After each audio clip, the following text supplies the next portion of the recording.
Mesdames, messieurs, bonjour.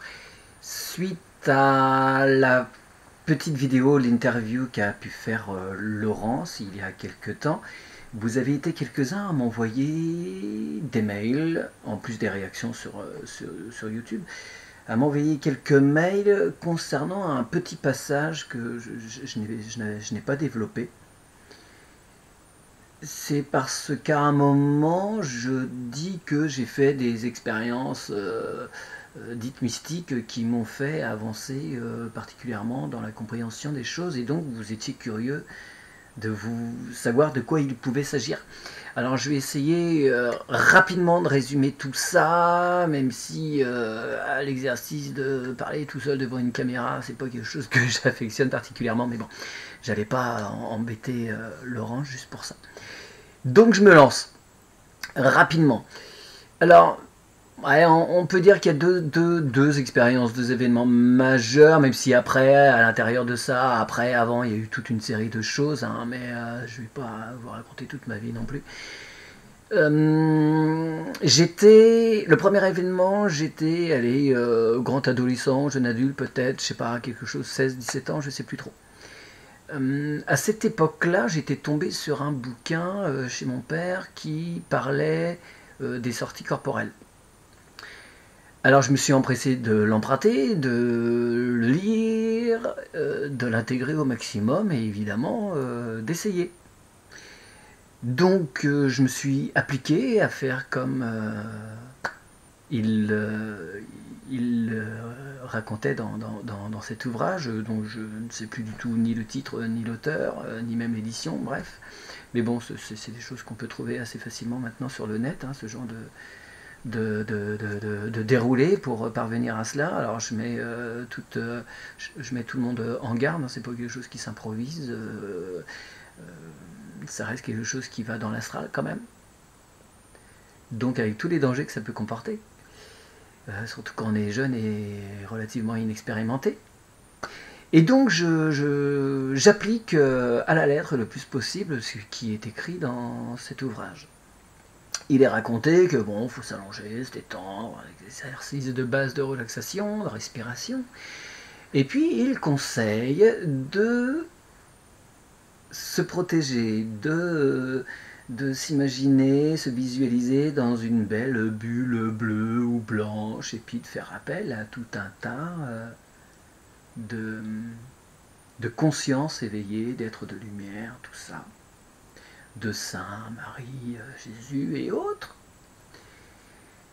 Ce que je fais, alors ça m'apporte de grands moments de relaxation très agréables. En expérimentant, en poussant un peu, j'arrive à un moment où le corps se tétanise. Et là, c'est un point de basculement, c'est un moment où voilà, faut appuyer sur le corps pour que le corps éthérique ou le corps astral se propulse et sorte donc de son enveloppe charnelle, de cette enveloppe charnelle. Et là, rien à faire, je n'arrive pas à aller outre ce stade. Donc je persévère, je persévère sans jamais y parvenir. Les jours, les semaines, les mois passent et un jour je me retrouve en train de répéter un spectacle. J'étais au lycée à ce moment-là et avec un groupe d'amis ou de connaissances, on répétait un opéra rock. Et je savais que j'avais un bon moment avant que les scènes qui me concernaient arrivent. Donc je me retire dans la loge, que je ferme ma clé, j'éteins la lumière, je m'allonge, et je fais comme d'habitude. Respiration, concentration, une petite bulle de lumière, j'appelle tous les saints, tout ça, pour me filer un coup de main, pour m'accompagner. Et encore une fois, rien. Là, je m'agace un peu, je m'énerve. Et l'idée de cette grande bêtise qui va venir surgit à mon esprit. Je vais appeler tous les démons, tous ces noms de démons qui me passent par la tête. Et j'étais étonné même d'en connaître autant. Et eux, figurez-vous qu'ils ne se sont pas fait prier, si je puis dire, ils sont venus tout de suite. Ils n'ont pas attendu que je finisse la liste. J'ai eu... Alors, ça va paraître un peu ridicule, là, faire le son comme ça, mais...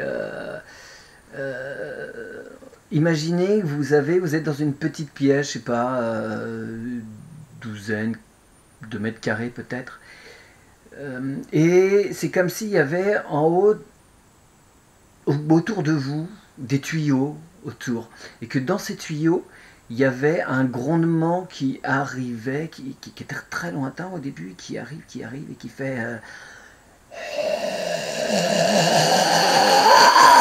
voilà, c'est quelque chose un peu comme ça, qui arrive donc dans les tuyaux, enfin, l'impression que j'avais, comme si ça sortait des tuyaux, ça arrivait par des tuyaux, et qui approche, et qui approche, et qui approche, et qui petit à petit était tellement près que je pouvais presque sentir le souffle. Et là, quand j'ai senti que c'était vraiment à quelques millimètres et que ça allait m'envelopper, eh bien, au plus profond de mon cœur, j'ai appelé Marie. Voilà. Et là, elle est arrivée. Alors, est-ce que c'est elle? Ouais, pour moi, c'est elle, hein, parce que j'ai retrouvé ces vibrations à de nombreuses reprises après, jamais aussi intensément, je dois dire, mais c'était vraiment ces vibrations.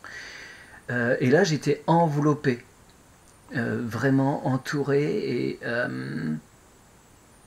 en l'espace d'un instant, une fraction de seconde, les grondements et les entités qui étaient là avant ont disparu totalement. Elles ont été annihilées par cette présence.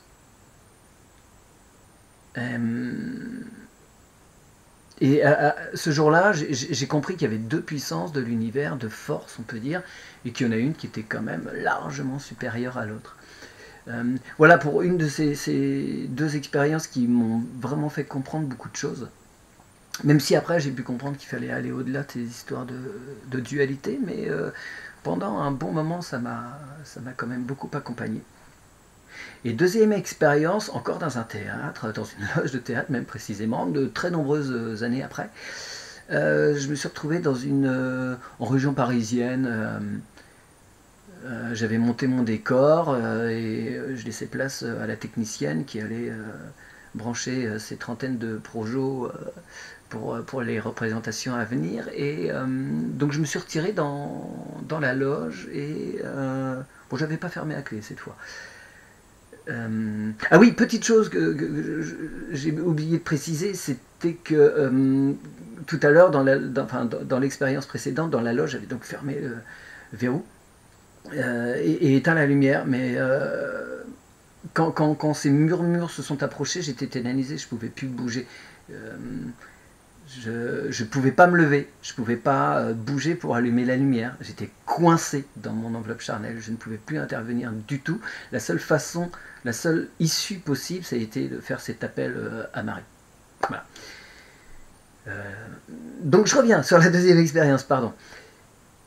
Je ferme la porte sans la verrouiller, donc, et puis je lui dis tiens, je vais me faire une petite méditation tranquille, je sais que j'en ai pour un petit moment, là, quelques heures même.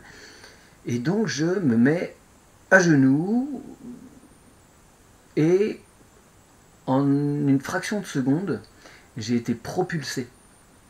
J'ai été propulsé et c'est rigolo parce qu'à ce moment-là, en fait, j'ai vécu ce qu'on appelle la multidimensionnalité. C'est-à-dire que je sentais le corps de Mathieu Lancelot, les genoux posés sur la moquette, dans cet espace, dans cette petite pièce. Je sentais voilà, le sang, la respiration, voilà, j'avais parfaitement conscience de ça. Deuxième point de vue, je voyais Mathieu Lancelot, je parle à la troisième personne, hein, parce que quand on est en multidimensionnalité, il y a plus, la personnalité c'est un peu bizarre. Je voyais Mathieu Lancelot par le haut, là, à genoux, dans sa loge, je le voyais alors que la partie physique avait les yeux fermés. Troisième niveau de perception, on va dire, j'ai donc été propulsé dans ce qu'on appelle le soleil. J'étais un corps, une fraction, une partie de ce soleil. un corps dans ce soleil, un corps de lumière dans ce soleil. Et donc je percevais tout ce qui était ce soleil, toutes les autres camarades présents dans ce soleil. Et non seulement je percevais à ce moment-là ce qu'il y avait dans ce soleil, mais au même instant, parce que ça n'a duré sans doute d'un point de vue terrestre qu'une fraction de seconde, hein, en vérité. Mais à ce moment-là, j'ai perçu peut-être la totalité, on va dire, enfin des consciences en tout cas qui étaient environnantes. Je percevais les autres planètes, je percevais d'autres systèmes stellaires, je percevais d'autres galaxies, je percevais toutes les consciences qui étaient à l'intérieur de tout cela. Et le plus formidable et le plus notable de tout ça, c'est que je percevais puissamment l'amour avec un grand A, celui qu'on a bien du mal à nommer ici en incarnation. Je percevais tout cet amour qui sous-tendait tout cela. Tout en fait n'était que cela. Et il y avait une reliance entre tous les éléments. Alors c'est complexe à expliquer, c'est cette connexion au grand tout, ce qu'on appelle, d'autres parlent aussi de cela, cette connexion au grand tout dans des expériences, dans l'incarnation. Et là j'étais aussi sur un point de vue, enfin il y avait plusieurs points de vue, c'est ça qui était rigolo. L'infiniment petit entre chacune de mes cellules de Mathieu posées dans sa loge, et la connexion au grand tout, aux différents astres, aux différents êtres, différentes entités qui peuplaient cet espace. Et un peu comme une goutte d'eau dans ce grand océan qu'est l'univers, et au-delà même de cet univers. Et quand je suis revenu, je savais parfaitement ce qui s'était passé, hein, j'ai pas eu vraiment d'interrogation. Mais il m'a fallu un an pour redescendre dans la matière. J'ai pu mettre ça après en parallèle avec quand j'ai eu mes filles. C'est-à-dire qu'il fallait un an pour vous savez, on est sur un petit nuage, et voilà, il m'a fallu à chaque fois un an pour redevenir Mathieu, vraiment, même si on ne revient pas comme on est parti, hein, c'est certain, ça change, ça bouleverse complètement la vision des choses et la façon dont on se place à chaque instant sur les événements qu'on peut expérimenter. Et pendant de très nombreux mois, je pouvais être en connexion avec tout, avec le moindre animal, la moindre fleur, évidemment très sensible aussi aux énergies que pouvaient porter les gens. Voilà, ça m'a aidé à comprendre ce qu'on pouvait être ici en incarnation, et qu'on n'était qu'une infime partie du tout, de notre expérience, qu'on était des sortes d'avatars, des projections de la conscience venue expérimenter, passer le temps sur cette planète.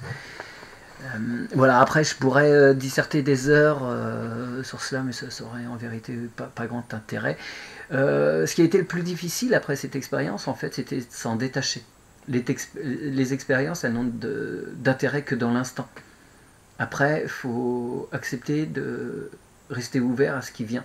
En fait, pendant un an, je me suis bloqué et je me suis accroché à cette expérience en souhaitant la revivre. Mais non, j'avais pas besoin de la revivre. J'avais vécu quelque chose d'absolument incommensurable à exprimer et parfaitement essentiel dans mon parcours. C'était juste une façon de me dire, ouais, regarde Mathieu, voilà.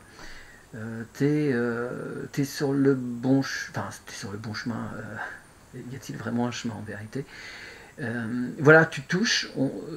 Ma conscience m'a permis de valider mes interrogations et mes explorations de conscience, et ce vers quoi je devais aller, et ce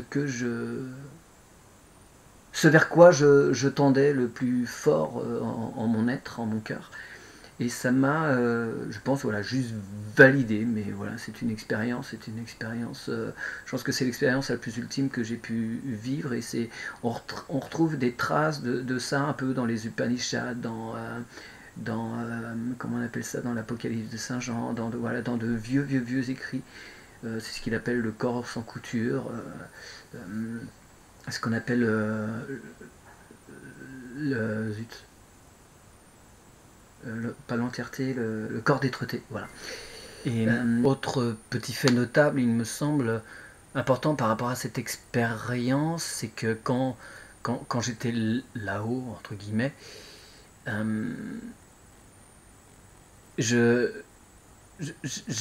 j'étais noyé, environné, et dans ce qu'on appelle la connaissance. À ce moment-là, il n'y a même pas de question parce que tout est présent, toutes les informations sont là, on sait que tout est information, on est dans ces champs d'information et donc on a accès à tout.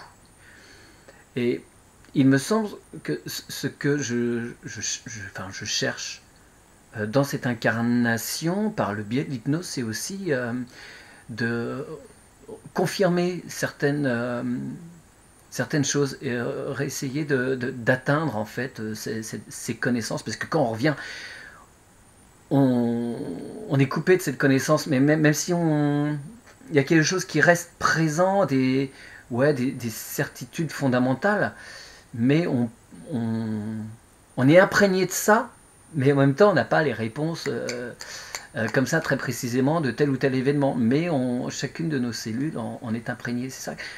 C'est un peu l'aspect frustrant de cette expérience, c'est que on revient, ah bah zut, on est coincé dans ce corps, et ah bah zut, je ne suis que celui qui s'appelle Mathieu Lancelot, et je perds l'immensité de ce que je suis en vérité, et cet accès à toutes ces connaissances. Voilà, pour ce petit témoignage, ça fait un quart d'heure déjà que je parle tout seul, je vais m'arrêter là. Oui, juste une autre petite chose pour terminer, ça n'a rien à voir. Avec Virginie, on aurait envie de répondre à vos questions, pas sous la forme que l'on peut faire lors des lives, mais vous êtes nombreux à nous poser des questions régulièrement, par mail ou pour rebondir suite à certaines enquêtes ou sessions. Et on en note régulièrement, mais comme je disais lors de l'interview, des fois les questions qu'on a à un moment, au bout de quelques semaines, quelques mois, elles n'ont peut-être plus la même valeur, le même intérêt. Donc si vous le souhaitez, vous pouvez à la suite de cette vidéo rédiger quelques questions qui vous semblent pertinentes et intéressantes, importantes pour la période ou autre, hein. Ça peut être aussi des choses d'histoire, d'archéologie, peu importe, ou de science, j'adore ça. Et on fera des petites réponses, on sélectionnera quelques questions et on ira voir de façon plus développée que l'on peut le faire dans les lives. Voilà. Merci encore beaucoup à vous et à très bientôt.